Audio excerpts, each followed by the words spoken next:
अस्सलाम वालेकुम नाज़रीन, मैं सैयदा ज़ाहिरा आबिदी आपकी मेज़बान।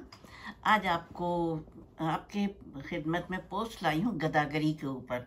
ये अभी कल ही मेरी नज़र से गुज़रा ये मज़मून, तो मैंने कहा मैं आपसे शेयर करूँ। शुरू करती हूँ। बिस्मिल्लाहिर्रहमानिर्रहीम। रब्बे शरह ली सदरी व यस्सिर ली अमरी वहलुल उक़दतम मिन लिसानी यफ़क़हू क़ौली।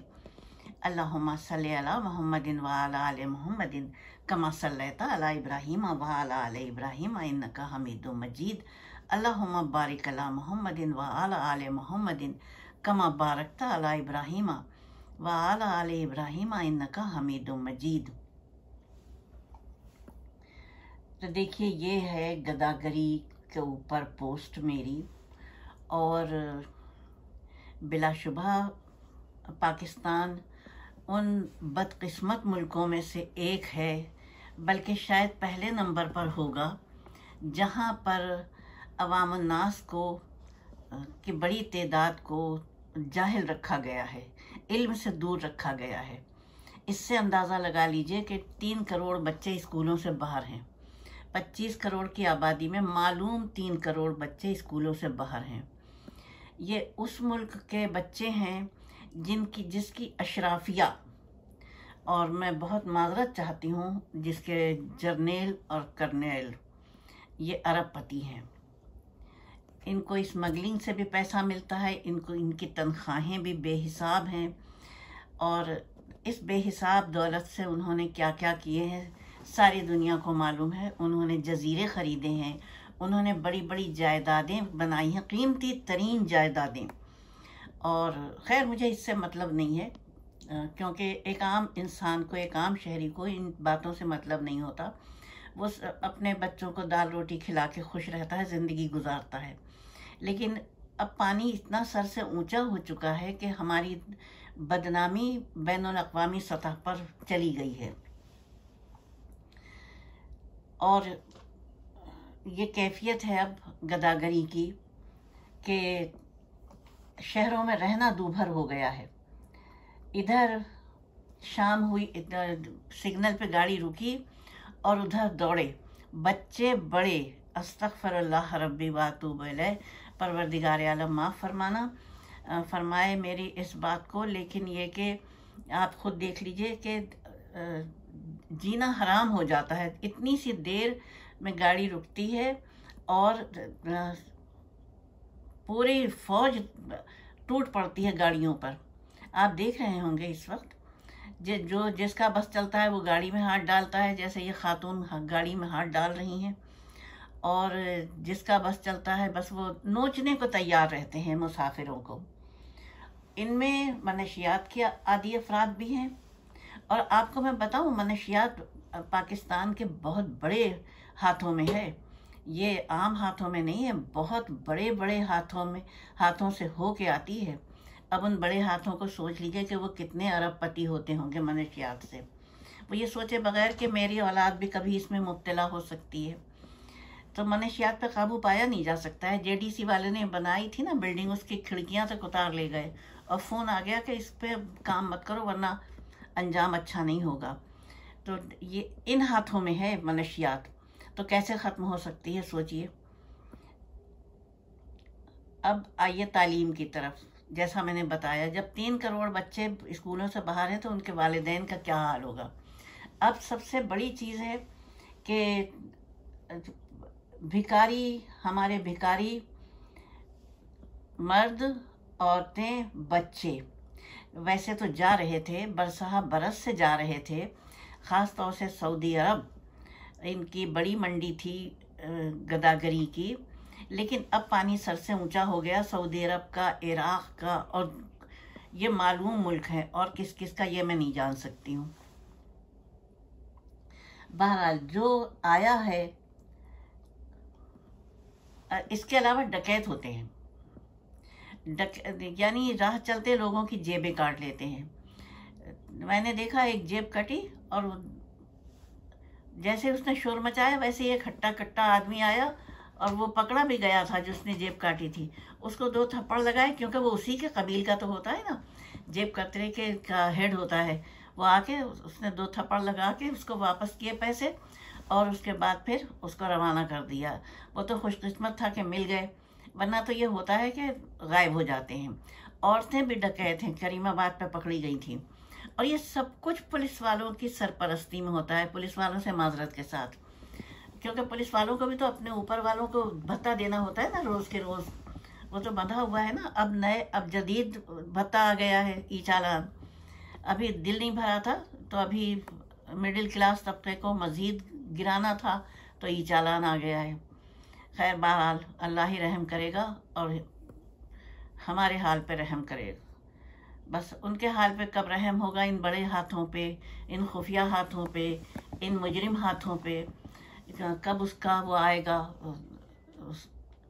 उसका ई चालान कब आएगा, ये मैं नहीं जान सकती हूँ। बहरहाल अब बता रही हूँ मैं कि सऊदी अरब में क्या हुआ है। भिखारियों की, पाकिस्तानी भिखारियों की बड़ी तादाद देखते हुए सऊदी अरब की हुकूमत ने फैसला किया है कि अब वो डिपोर्ट करेंगे मुसाफिरों को। जो सन 2025 में 24,000 से ज़्यादा पाकिस्तानियों को भीख मांगने के इल्ज़ाम में सऊदी अरब ने डिपोर्ट किया है। मजमूई तौर पर हालिया बरसों में सऊदी अरब से डिपोर्ट होने वाले पाकिस्तानी गदागरों की तादाद 56,000 तक पहुंच गई है। वीज़ा पॉलिसी में तब्दीली करके सऊदी हुकूमत ने पाकिस्तान समेत 14 ममालिक के लिए मल्टीपल एंट्री विजिट वीज़े मुअत्तल कर दिए हैं और अब सिर्फ 30 दिन का सिंगल एंट्री वीज़ा जारी किया जा रहा है, ताकि वीज़े के गलत इस्तेमाल और गैर कानूनी क़याम को रोका जा सके। अब जब पाकिस्तान ने देखा कि सऊदी अरब ने कार्रवाई की है, तो पाकिस्तान में भी सख्त कार्रवाई का इंदिया दिया गया है और इसके खिलाफ इंसदाद दहशतगर्दी के तहत मुकदमात चलाने का फैसला किया गया है। FIA ने अब तक 51,000 अफराद को मशकूक सफरी दस्तावेज़ात या भीख मांगने के शुबे में एयरपोर्ट से ऑफलोड किया है। अब बताइए, इन भोले बादशाहों को ये नहीं पता कि शरीफ आदमी क्या होता है और भिखारी का क्या गेटअप होता है। तो बहरहाल उन्होंने तो, एक साहब ने तो, डेस्क पे बैठे हुए साहब ने पासपोर्ट ही फाड़ दिया बेचारे का। जो रोते हुए मर्द रोते हुए देखे गए बेचारे, किस किस तरीके से शरीफ लोग जा रहे हैं बाहर, तो उनको भी भिखारियों में शामिल कर दिया। बहरहाल 51,000 अफराद को मशकूक सफरी दस्तावेज़ात पर ऑफलोड किया है सन 2025 में। इसके अलावा भिखारियों के गिरोह चलाने वालों के पासपोर्ट ब्लॉक करने और इनके नाम एग्जिट कंट्रोल लिस्ट या ब्लैक लिस्ट में डालने का अमल भी शुरू किया गया है। उम्रा वीज़े का गलत इस्तेमाल। आपको मालूम है, मेरे एक अजीज़ गए थे हज करने या उम्रा करने, अल्लाह जाने, याद नहीं, 20-25 साल पहले की बात है। वो बता रहे थे कि गाड़ी के शीशे, आगे के शीशे पर भी उन्होंने लिखा हुआ लगाया हुआ था कि हम ज़रूरतमंद हैं, हम लुट गए हैं यहाँ डाकुओं के हाथों, और पीछे के शीशे पे भी लगाया हुआ था हमारी मदद की जाए। अब आप बताइए ज़रा, ये हालत है कि गाड़ी के अंदर बैठ के भीख मांग रहे थे।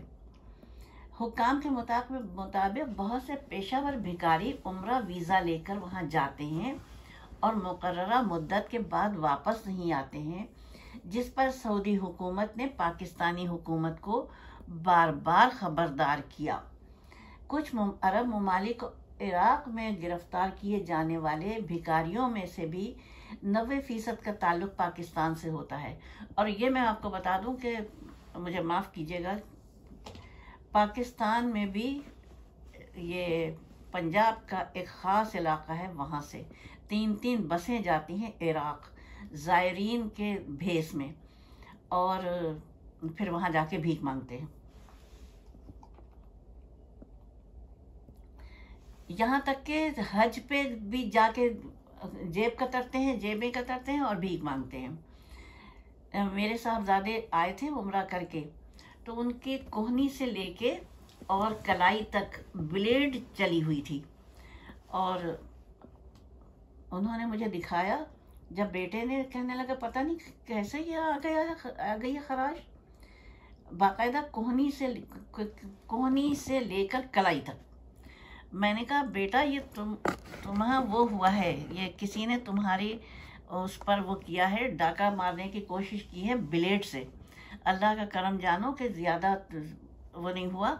और तुम्हारा वो उन्होंने मेरा बेटा कमर से बांध लेता था अपना वो जो होता है जिसमें रखते हैं सफरी दस्तावेज़ात और रकम वगैरह, तो वो अपने पहन के बेल्ट, और बेल्ट भी उनके आगे पीछे से होती थी, और साथ में उनका जो बटुआ होता था कागजात का, और उसका वो उनकी कमर के ऊपर सामने के हिस्से में होता था। तो वो बच गया, खुदा का शुक्र है बच्चा मेरा। तो ये कैफियत है। अब देखिए, जेब कतरे भी जाते हैं, पेशावर भिखारी भी जाते हैं उम्रे के वीज़ा पर, और वहाँ पे जाके फिर दूसरे मुल्कों में निकल जाते हैं। अम्मान का सुना है कि वहाँ भी भिखारी पाए गए पाकिस्तानी, और दूसरे मुल्कों में भी करीब करीब के। अब बताइए कि इसमें क्या किया जाए कि जो पाकिस्तान इस बदनामी से निकल सके।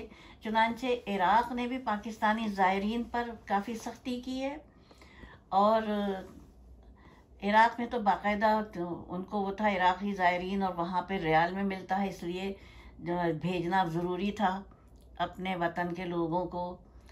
उन एजेंटों ने फिर पूरा प्लान करके वो किया कि 3-3 बसें भर के जाने लगे।